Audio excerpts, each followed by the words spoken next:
मैं जानता हूं, मैंने सुना है वे अविनाशी हैं, प्रकृति से परे हैं, निर्विकार हैं, निर्गुण हैं। वे अनात्म वस्तुओं का चिंतन नहीं करते।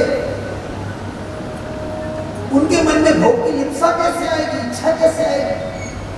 जब भोग की इच्छा ही नहीं जगेगी तो विवाह किस लिए करेंगे? ये प्रश्न मेरे चित्त को पतित कर रहा है। आप किस भाव से कह रहे हैं कि उमा तप करे तो शंकर भगवान इन्हें पत्नी बना लेंगे? अब शंकर भगवान की सती नाम की पत्नी तो यज्ञ में ध्वंस को प्राप्त हो गई, दग्ध हो गई। मेरा मन शंकित है कि मेरी पुत्री को वो अपनी पत्नी नहीं बनाएंगे। नारद जी ने संशय निवृत्ति की।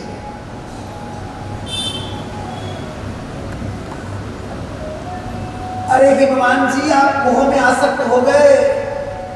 आप भूल गए कि आपकी पुत्री जो है, इसको आप उमा बुलाते हैं, काली कहते हैं, पार्वती कहते हैं, यही पूर्व जन्म में सती थी।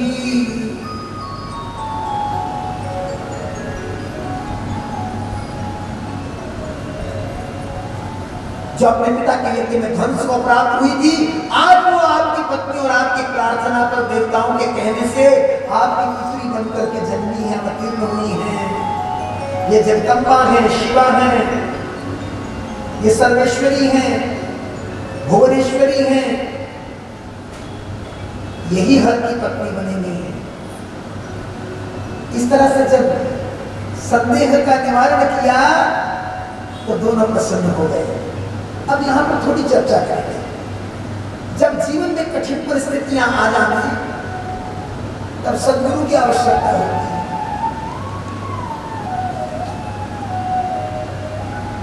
कठिन परिस्थितियां आ जाने तो सद्गुरु की आवश्यकता होती है। जब जीवन में विवेक बुद्धि उत्पन्न ना हो सके, ठीक से ज्ञान ना हो सके, मन को कहाँ लगाना है, किसमें लगाना है, किस प्रकार लगाना है, क्यों लगाना है, चिंतनीय विषय क्या है? तब गुरु ही एक ऐसा होता है जो माया के पर्दे को आकर हटा देता है और फिर वही स्थिति आ जाती है कि जिधर देखता हूं उधर तू ही। संदेह का पर्दा हट जाता है, निवृत्त हो जाता है। गुरु की भूमिका भी यही है।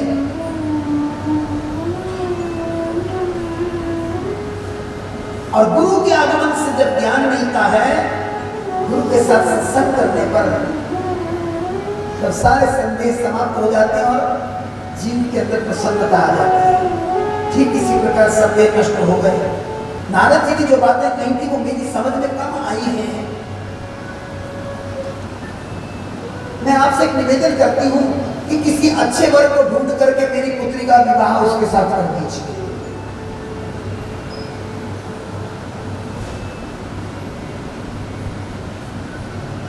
कोई कुलीन व्यक्ति होना चाहिए, कोई उत्तम वर्ग होना चाहिए, उसके साथ मेरी पुत्री का विवाह हो जाए तो मेरे मन को शांति प्राप्त होगी। पति के चरणों पर गिर गई, मोह के अधीन होकर आंसू बरसाने लगी। राधा हिमाचल ने कहा, देखो देवी, आपके मन में पुनः संशय आ रहा है। ये संशय जीवन का विनाश करने वाला, संशय आत्मा विनश्यति। हमें संत वचन पर श्रद्धा करनी चाहिए। मुनि की बात झूठी नहीं हो सकती। और बेटी पर तुम्हें स्नेह है तो मैं ये कहूंगा कि सुंदर शिक्षा दो। और वो सुंदर शिक्षा यही है कि शंकर भगवान की प्राप्ति के लिए वो तप करे। ये कहने के लिए गई थी कि बेटी, पिता की आज्ञा है तुम तप करने चली जाओ शंकर भगवान के लिए। लेकिन क्या किया? अपनी बेटी के सुकुमार अंगों को देखना शुरू कर दिया। और फिर मीना के मन में व्यथा होने लग गई, क्योंकि भीतर का मोह अभी निकला नहीं था। वो जागृत हो गया, आंसू भर आए और रोने लगी। पुत्री को उपदेश देने की शक्ति नहीं रही कुछ कहने का सामर्थ्य नहीं रहा। अब स्वयं कालिका भगवती उमा अपनी मां को सांत्वना देने लगी। हे मां, आप तो बड़ी सियानी मां हो, मेरी बात सुनो। मैंने पिछली रात्रि के ब्रह्म मुहूर्त में एक स्वप्न देखा था। मां ने कहा, बेटी तुमने कौन सा सपना देखा? कि स्वप्न में एक दयालु तपस्वी ब्राह्मण मेरे यहां आकर के बड़ी प्रसन्नता के साथ मुझे तपस्या करने का उपदेश दे रहे थे।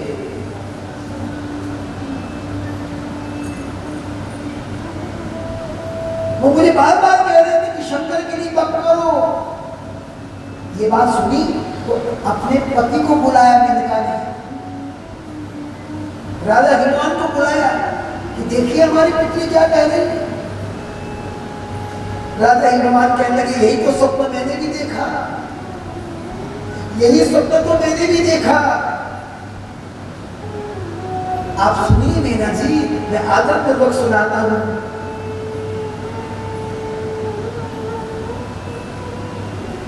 जैसे जैसे नारद जी ने वर के लक्षण बताए थे ना, उन्हीं लक्षणों से युक्त एक श्रेष्ठ व्यक्ति, श्रेष्ठ पुरुष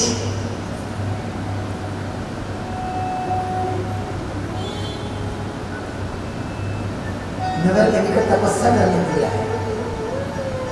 मैं अपनी पुत्री को लेकर उनके पास गया। मुझे ज्ञात हुआ कि नारद जी के बताए अनुसार यही शंभु भगवान है।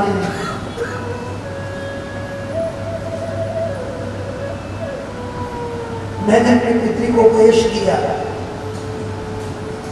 और प्रार्थना की कि इनकी सेवा करो, परंतु उस समय उसने मेरी बात न सुनी। इतने में वहां सांख्य और वेदांत का विवाद छिड़ गया।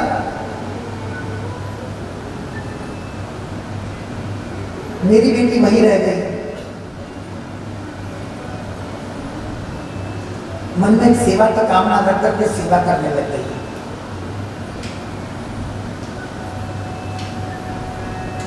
बस इतना ही सपना मैंने देखा जिसे तुम्हें बता दिया। अभी स्वप्न कैसा फल देने वाला है, इसके लिए अभी समय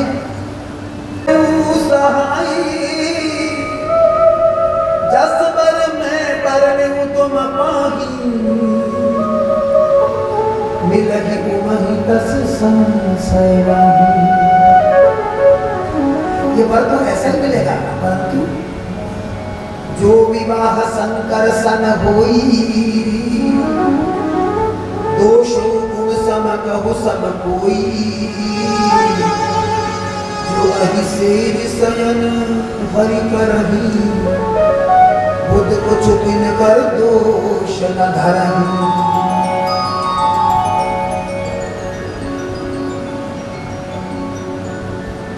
महाराज भगवान जी, जो कुछ मैंने अवगुणों की व्याख्या की,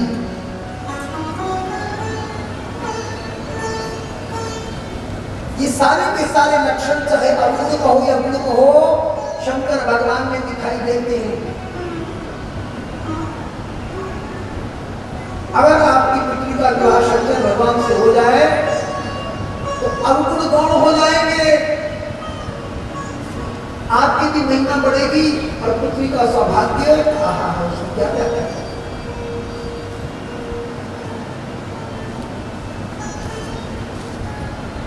महाराज देखिए ना, विष्णु भगवान नागों की शैया पर सोते हैं, लेकिन कोई उनके इस अवगुण का विचार नहीं करता, क्योंकि महाराज समर्थ में दोष नहीं देखता था। समर्थ को नहीं दोष गुसाई रवि पावक सुसरी की न्याय।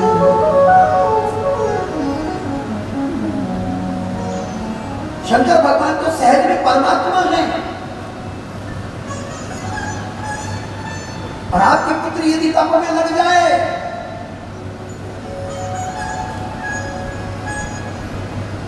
तो उसका प्रारब्ध उसे उस दिशा में ले जाएगा कि शंकर की अर्धांगिनी बन जाएंगी। भगवान शिव तो बहुत करुणामय है, कृपा सिंधु हैं। निश्चित ही आपकी पुत्री के तप पर प्रसन्न होकर के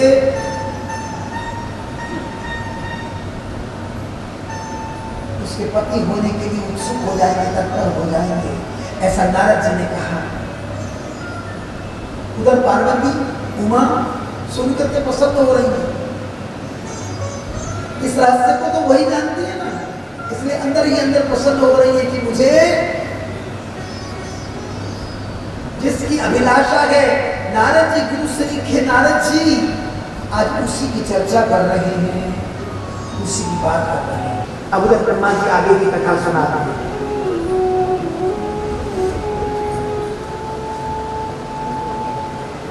भगवान शंकर का परम यश, पावन यश,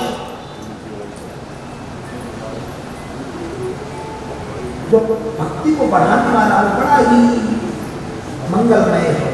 इस तरह जब उसने गुहार लगाई तो एक विवर में से, विवर में नहीं, फोड़ के अंदर से भगवान शंकर एक बार में निकल पड़े गर्जना में साथ। भगवान शंकर निकले, एक 4 दरवाजों वाला मंदिर भी अपने आप प्रकट हो गया। उसके बीच ज्योतिर्मय पिंड के रूप में भगवान की अद्भुत झांकी हो रही थी। भगवान शंकर के परिवार के अन्य लोगों का भी दर्शन हुआ, यानी पार्वती जी का दर्शन, गणेश जी का दर्शन, कार्तिकेय जी का दर्शन, सबका दर्शन होने लगा। अब तो क्या किया, उनका दर्शन करके सुप्रिय नाम का वैश्य तो बड़ा प्रसन्न हुआ, लेकिन भगवान ने उसी समय प्रकट होकर के उन सारे राक्षसों को मंत्र मार रहा। बोलो शंकर भगवान। इस तरह उस वैश्य की रक्षा कर दी। फिर क्या किया, सब चरणों में गए तो वर देने लगे। आज से वन में सदा ब्राह्मण, क्षत्रिय और वैश्य शूद्र, इन चारों धर्मों का, चारों वर्णों का पालन होगा। ये सभी यहाँ निवास करेंगे, राक्षस लोग इसमें नहीं रहेंगे। शिव धर्म के प्रचारक, उपदेशक यहाँ आते रहेंगे, जाते रहेंगे। आज के बाद ये स्थान नागेश्वर ज्योतिर्लिंग के नाम से प्रसिद्ध हो जाएगा।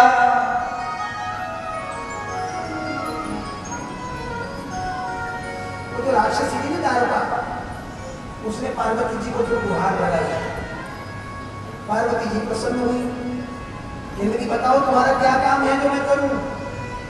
उन्होंने कहा महाराज राक्षस मार दिए, मेरा थोड़ा सा वंश बच गया, उसकी रक्षा कर दीजिए। देवी बोली रक्षा करूंगी, ऐसा नहीं कि नहीं करूंगी, लेकिन शिव चरणों की अनुरागिनी तो बनना पड़ेगा तुम्हें भी।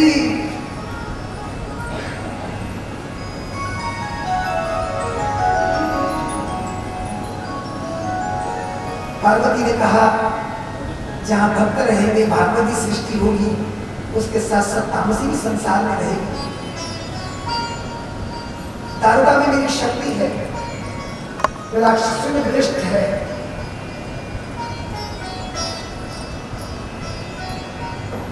परंतु आज के बाद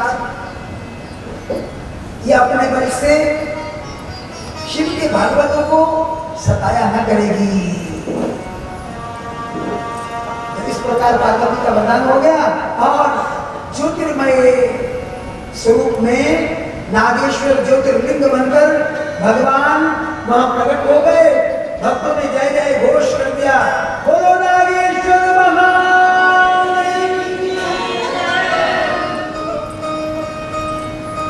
अब आपको एकादश अर्थात 11वें ज्योतिर्लिंग की पता चला। उसके बाद एक और, जिस समय भगवान राघवेंद्र का अवतार हुआ था, रावण सीता का हरण करके लंका में ले गया। फिर सुग्रीव के साथ मिलकर भगवान की 18 पद्म सेना, जिसमें वानर भी थे और भालू भी थे, ये सब समुद्र तट पर आए। विचार हुआ समुद्र को पार कैसे किया जाए, और समुद्र को पार किए बिना रावण को जीतना असंभव। शिव पुराण का वर्णन बड़ा अनूठा है। श्री राम को प्यास लगी, उन्होंने जल मांगा, वानर मीठा जल लेकर के आए, कहीं से समुद्र का जल खारा होता है। श्री राम ने प्रसन्न होकर वो जल तो लिया, उन्हें स्मरण आया कि मैं अपने स्वामी शंकर भगवान का दर्शन तो पहले करूं, उनके दर्शन के बिना, उनको जल अर्पण किए बिना मैं जल कैसे ग्रहण करूं। श्री राम कौन है? मर्यादा पुरुषोत्तम।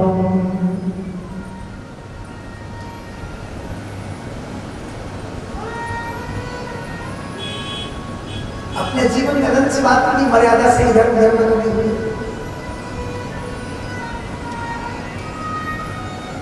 इसलिए जल्दी भी आना गया। अब उन्होंने अपने अनुचरों से कहा, जल को रख लिया गया, पार्थिव शिवलिंग का पूजन हुआ, आह्वान किया गया, षोडशोपचारों से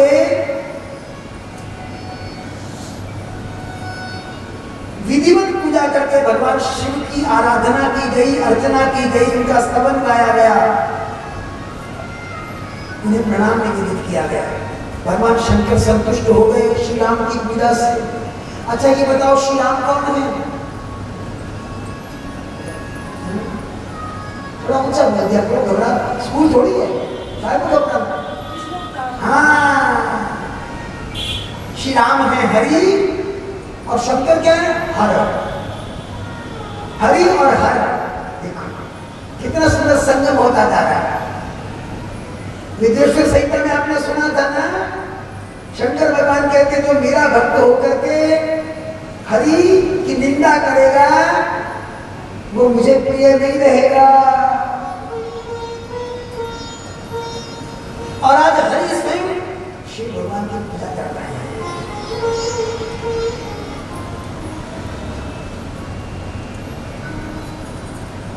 बहुत भाव से स्तुतियां गाई, हे महेश्वर, हे स्वामी, हे करुणाकर भगवान, आप कृपा कीजिए मेरे कार्य की सिद्धि हो। आपकी कृपा के बिना मेरे कार्य की सिद्धि हो ही नहीं सकती, क्योंकि रावण भी आपका भक्त है। आपके दिए वरदान से वो दर्प में रहता है, अभिमान में रहता है। वो तो त्रिभुवन जयी है, पर मैं आपका सेवक, सर्वदा आपके अधीन रहने वाला। इसलिए हे महादेव, क्योंकि आप भक्तों के अधीन रहते हैं, अतः आपको अपने भक्त का पक्ष लेना ही होगा। इस तरह भगवान श्री राम ने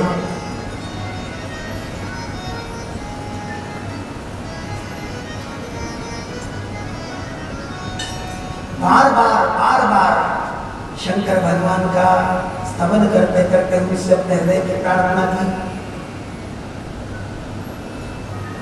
कहते भगवान श्री राम जय घोष लगाने लगे, और जय घोष लगाते लगाते इतने भाव विभोर हो गए कि नृत्य करने लग गए। जय घोष लगाते लगाते नृत्य करने लग गए। उसी समय शंकर भगवान का हृदय द्रवित हो गया।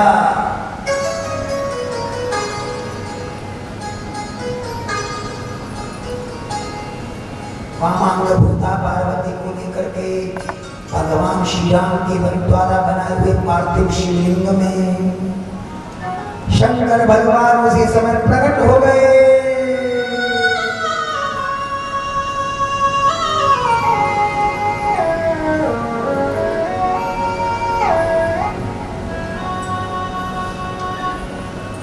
आनंदित हो गए श्री राम को देखकर, हृदय के उद्गार व्यक्त होने लग गए।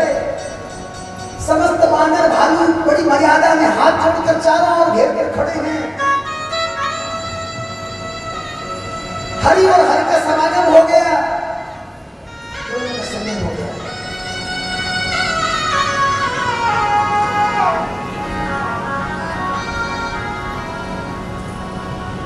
हरि ओम भजो शिव ओम भजो, हरि ओम भजो शिव ओम भजो, हरि ओम भजो शिव ओम भजो, हरि ओम भजो शिव ओम भजो, हरि ओम भजो शिव ओम भजो, हरि ओम भजो शिव ओम भजो।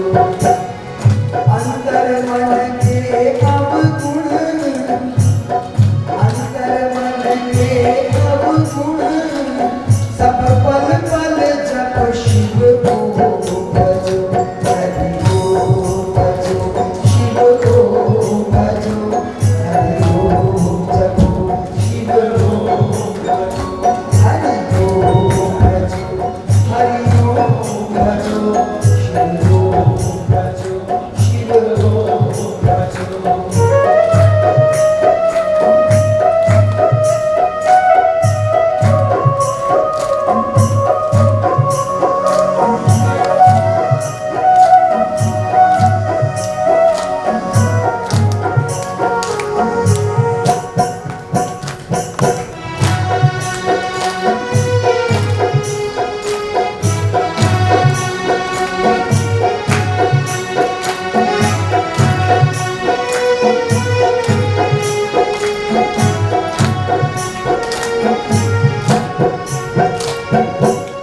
जिसने हर को हरि में देखा, हरि को हर में पाया,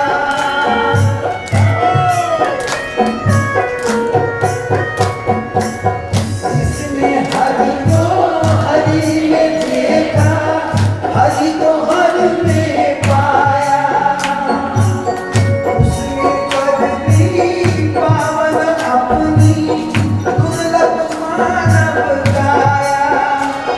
गुरु ज्ञान का अंजन लेकर, गुरु ज्ञान का अंजन लेकर, मन से गई धरता तको, हरि ओम भजो शिव ओम भजो, हरि ओम भजो शिव ओम भजो, हरि ओम भजो शिव ओम भजो, हरि ओम भजो शिव ओम भजो।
भजो हरि ओम भजो हरि ओम भजो शिव ओम भजो हरि ओम भजो शिव ओम भजो हरि ओम भजो शिव ओम भजो अंतर मन के अवगुण सब अंतर मन के अवगुण सब पल पल जप कर शिव ओम भजो हरि ओम भजो शिव ओम भजो हरि ओम भजो शिव ओम भजो हरि ओम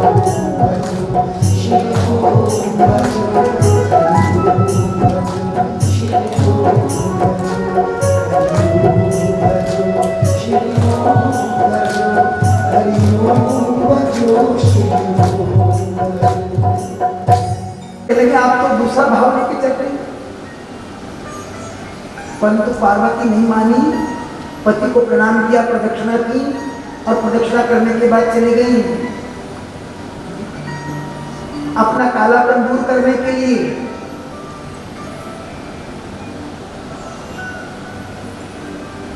जब इस प्रकार शंकर भगवान को छोड़कर तप करने के लिए गई ताकि मेरी कालिमा नष्ट हो जाए,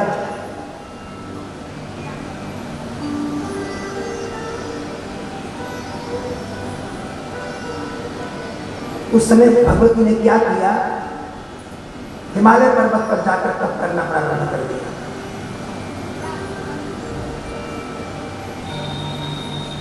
एक याज्ञ वहां पर आया, उसके हाथ पर स्तंभित कर दी, फिर उसने भगवती की आराधना की, उसको अपने स्वरूप का बोध हो गया। अब तपस्या जब आगे बढ़ी तो ब्रह्मा जी दर्शन करने के लिए आए। उन्होंने पूछा, माते आप किस लिए तप कर रहे हैं? संकेत संकेत में प्रसंग बताया तो ब्रह्मा जी कहने लगे, माते एक निवेदन कर रहा हूं, इतने छोटे से कार्य को तो आप संकल्प से कर सकती थी, इसके लिए तपस्या की क्या आवश्यकता थी? मुझे लगता है कि आपकी कोई और लीला है। भगवती मुस्कुराई। अब क्या हुआ कि शुंभ निशुंभ पैदा हो गए, इन्होंने देवताओं को सताया। देवता गए भगवती की शरण में जहां तपस्या कर रही थी। अब भगवती ने क्या किया, उनकी प्रार्थना सुनकर के अपने भीतर से एक और शक्ति पैदा की, उसी का नाम है कौशिकी। वो काले रंग की है। योग निद्रा भी उसी को कहते हैं, वैष्णवी भी वही कहलाती है। काली उत्पन्न हो गई। उधर से देवताओं ने प्रार्थना की, भगवती ने कहा ये मेरी काली शक्ति जाकर के तुम्हारी रक्षा करेगी। देखो लीला जो थी देवताओं की रक्षा करने की, लेकिन शंकर भगवान का वचन पकड़ करके भगवती ने अपना रंग गोरा करने के लिए ये सारा खेल खेल लिया। अब वो काली गई, टंकार की, और उधर निशाचर आए, निशाचरों का विध्वंस एक एक करके कर दिया। बोलो कालिका महारानी की। इसी काली ने चंड और मुंड का वध किया था। चंड मुंड का वध करने से चामुंडा कहलाई थी। अब इसके बाद कुछ ऐसे प्रसंग नहीं रह जाते हैं जिनकी चर्चा पहले ना हुई हो, या फिर जिनका ज्ञान दृष्टि लोगों को देना आवश्यक हो। की रस्सी में बंधे हुए हैं। किससे बंधे हुए हैं? कर्म की रस्सी से। हमारा ही कर्म क्या बन जाता है? प्रारब्ध बन जाता है। इसको और थोड़ा सा मैं खोल के समझाना चाहूंगा। जो कर्म हम कर रहे हैं, ध्यान दीजिएगा, जो आने वाले उनको मत देखो, वो कल वाले नहीं। वैसे ही जैसे आप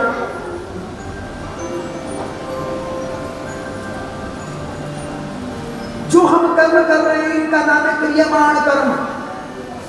जो हमने कर रखे हैं, उनका नाम है संचित कर्म। संचित कर्म ऐसे हैं जैसे मंडी में अनाज के ढेर लग जाते हैं ना, जब गेहूं पैदा होती है तो ट्रकों ट्रालियों की ट्रालियां ले जाकर के लुढ़का देते। ऐसे हमारे संचित कर्मों के ढेर हैं। जब हमारा जन्म होता है, मनुष्य जन्म मिलता है, तो हम उसमें से 2 मुट्ठियां बांध करके ले आते हैं।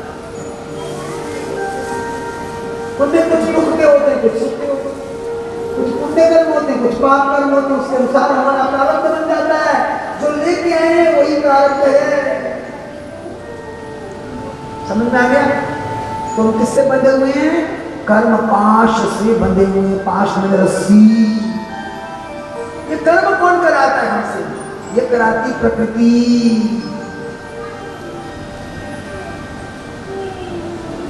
तो जीव क्या हुआ? पशु। हम क्या हुए? पशु। प्रकृति क्या हुई? पाश। प्रकृति के पाश से हमें मुक्त कौन कर सकता है? तो फिर निष्काम भाव से पशुपतिनाथ भगवान का आराधन मनन स्तवन करना पड़ेगा। ज्ञान परक बुद्धि से गुरु का सत्संग लेकर के वो यात्रा तय करनी पड़ेगी। तभी जाकर के पशुत्व से मुक्ति मिलेगी, पाश से मुक्ति मिलेगी। इसके अनुष्ठान की विधि बताई गई। अब फिर कोई कहानी आई, उपमन्यु को दूध नहीं मिला तो शिव की आराधना की। पुरानी कथाएं लौट करके आ रही हैं। इंद्र की परीक्षा लेने के लिए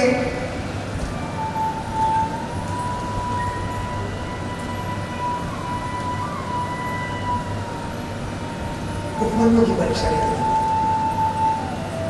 शंकर भगवान इंद्र बन करके आए थे। ये भी कथा आपको सुना दी गई। तो अब जितनी चीजें आ रही, जितनी बातें आ रही हैं, वो लौट लौट करके वही आ रही हैं जो पहले आपको सुनाई गई।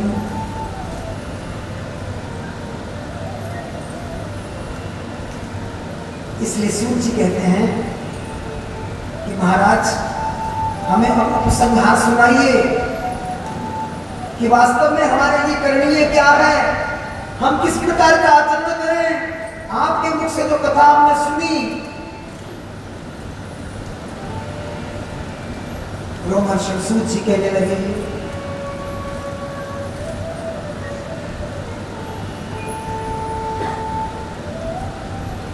शिव तत्व में अपने मन को लगाने की कोई भी विधि अपना ली जाए।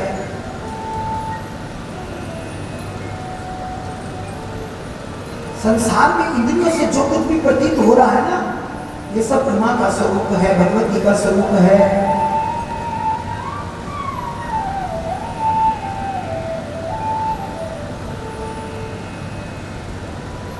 और जो कुछ इंद्रिय गोचर नहीं है, इससे परे है, वो शिव तत्व है। जब गुरु के मुख से श्रोता शिव तत्व को श्रवण करके सत्संग में डूबता है, उस श्रोता को भी शिव रूप माना गया है।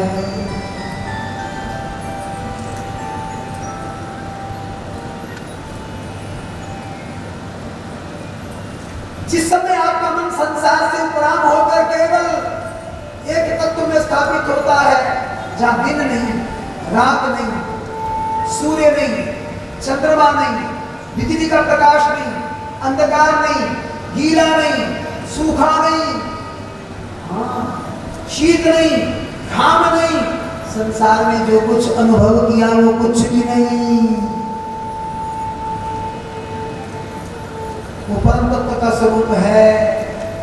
उसमें अपने आप को लगा देना, यानी परम तत्व के साथ अपने आप को लय कर लेना, जहां से मन और इंद्रियों से वाणी लौट आती है।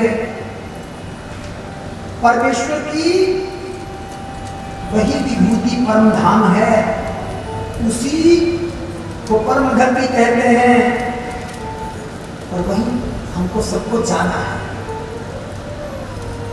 इसलिए क्या करो, योग साधन अपनाओ, ना बन पड़े तो भक्ति मार्ग का आश्रय लो। भक्ति में श्रद्धा करते हुए श्रद्धा ज्ञान में परिणत हो जाती है। श्रद्धा वाम लभ्यते ज्ञानम तत्परः संयत इंद्रियः। तो इस मार्ग को अपनाओ। ये निकेन प्रकारेण हमारा गंतव्य होना चाहिए, चाहे भक्ति से चले चाहे ज्ञान से चले, हम शुद्ध बुद्ध मुक्त सर्वमय सर्वव्यापक सर्वातीत प्रणव स्वरूप भगवान शिव को प्राप्त करें। बोलो शंकर भगवान की।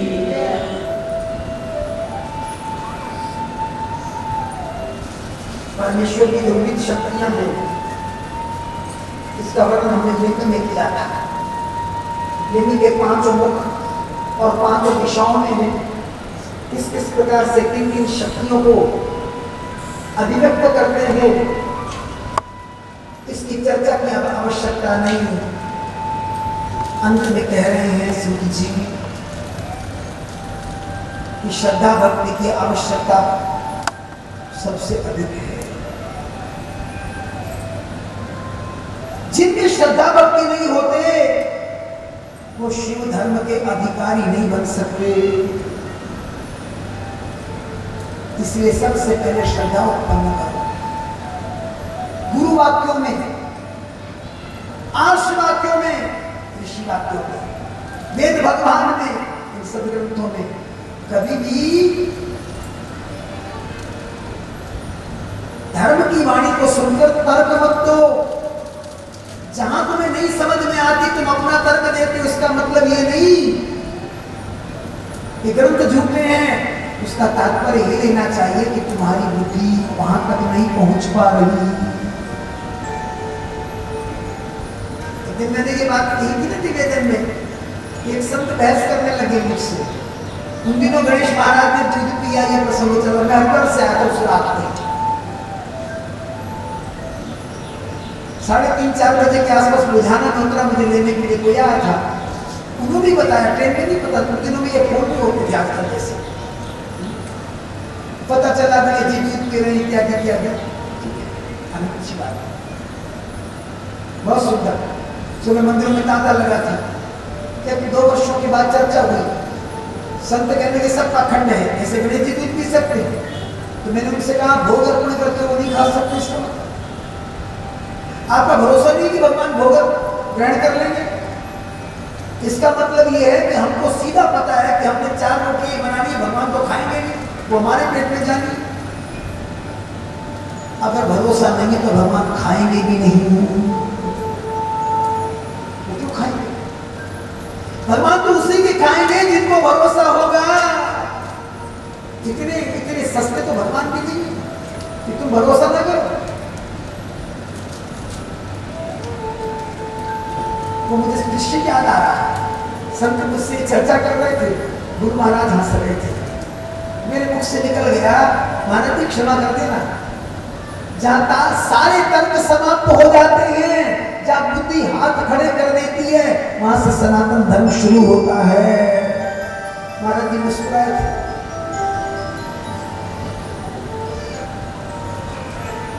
इसलिए भगवान में श्रद्धा का भाव बनाओ, उसको बुद्धि से मत दो।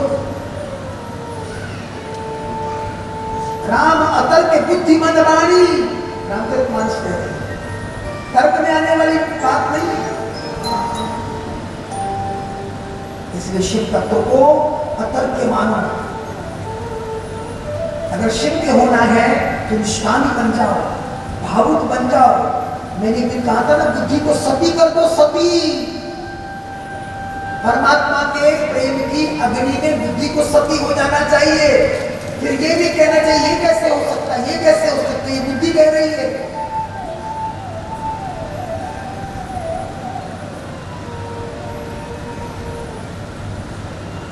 छोटी सी बात करूं फिर आगे बढ़ूं, और हम संपन्नता की ओर है। द्रौपदी के 5 पुत्र मार दिए किसने? अश्वत्थामा ने, शिविर में। युद्ध समाप्त होने को था, अभी शिविर में थी सेना। 5 पुत्रों की हत्या कर डाली, निर्मम हत्या। 5 पुत्रों की लाशें बिछी हुई और द्रौपदी केश खोल करके विलाप कर रही। भगवान कृष्ण को पता चला, अर्जुन को कहा पीछा करो, इसने मारे हैं, उस आत्मा का वध कर देना चाहिए। अर्जुन पीछा करने के लिए गए, वो मारकर तो हम जा रहे थे। अश्वत्थामा गुरुपुत्र हैं, ब्राह्मण हैं, उसने ब्रह्मास्त्र चला दिया। भगवान की आज्ञा से अर्जुन ने चलाया, लेकिन मारने के लिए नहीं चलाया, उसके ब्रह्मास्त्र को निरस्त करने के लिए चलाया, पकड़ के ले आए। अब देखिए क्या दृश्य है, इधर द्रौपदी 5 पुत्रों की लाशों के पास बैठ के रो रही है, उसका वक्ष भीग गया आंसू से। इधर भीम नकुल सहदेव खड़े हैं, इधर युधिष्ठिर धर्मराज खड़े हैं, पास में अर्जुन खड़े हैं, सबके हाथ जुड़े हुए हैं, और बीच में कृष्ण भगवान खड़े हैं। क्या दृश्य होगा, दारुण दृश्य। अर्जुन अश्वत्थामा को पकड़ के ले आए और भगवान भावावेश में कहे जा रहे हैं, मार डालो उस आतताई ने मेरे अपराध पुत्रों की हत्या कर डाली।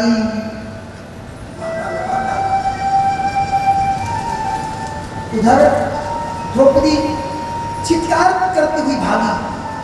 देखो उसके पुत्र मरे हुए हैं, 9 भी पुत्रों के लिए नहीं है, लेकिन भागी आके बीच में खड़ी हो गई।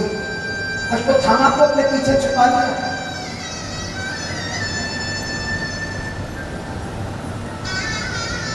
मत मारो मत मारो, मुच्यताम मुच्यताम, छोड़ दो छोड़ दो।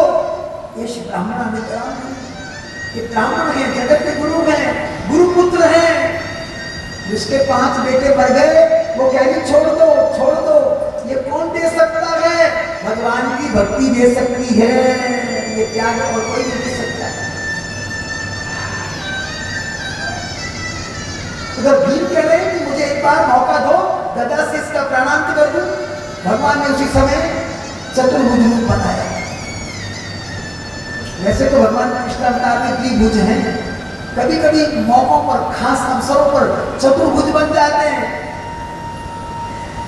2 भुजाओं से भीम को थाम लिया, बलशाली है ना, और इधर अपनी प्रियात्मा द्रौपदी को जो रोक रही थी कि मत मारो मत मारो, उसे संभाल लिया।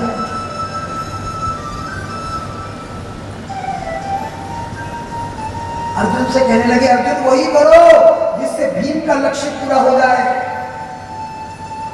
मेरा कहा सत्य हो जाए और द्रौपदी की बात पूरी हो जाए। अर्जुन सब पता था, बुद्धि का प्रयोग यहां पर आकर असफल हो गया। भगवान को बुद्धि से समझ आने वाली चीज क्या किया अर्जुन ने? बुद्धि को भगवान के चरणों में अर्पित कर दिया, चरणों में गिर गया अर्जुन। उसी समय भगवान का संकेत मिला। ब्राह्मण का वध नहीं होता, जब ब्राह्मण को मार दो ऐसा कहा जाता है तो उसका तात्पर्य होता है उसका अपमान करना है। अपमान के सूत्र क्या है? अर्जुन को प्रकाश हो गया भगवान क्या कहना चाहते हैं, क्योंकि बुद्धि को निकाल के भगवान के चरणों में रख दिया। उसी समय अर्जुन ने मणि निकाल दी, उनका मुंडन कर दिया। बस ब्राह्मण का अपमान ही उसकी हत्या है। द्रौपदी की बात नहीं रह गई, भीम का वचन पूरा हो गया, भगवान का आदेश पूरा हो गया। ये है भक्ति, ये है समर्पण, ये है श्रद्धा, ये है बुद्धि का सती हो जाना।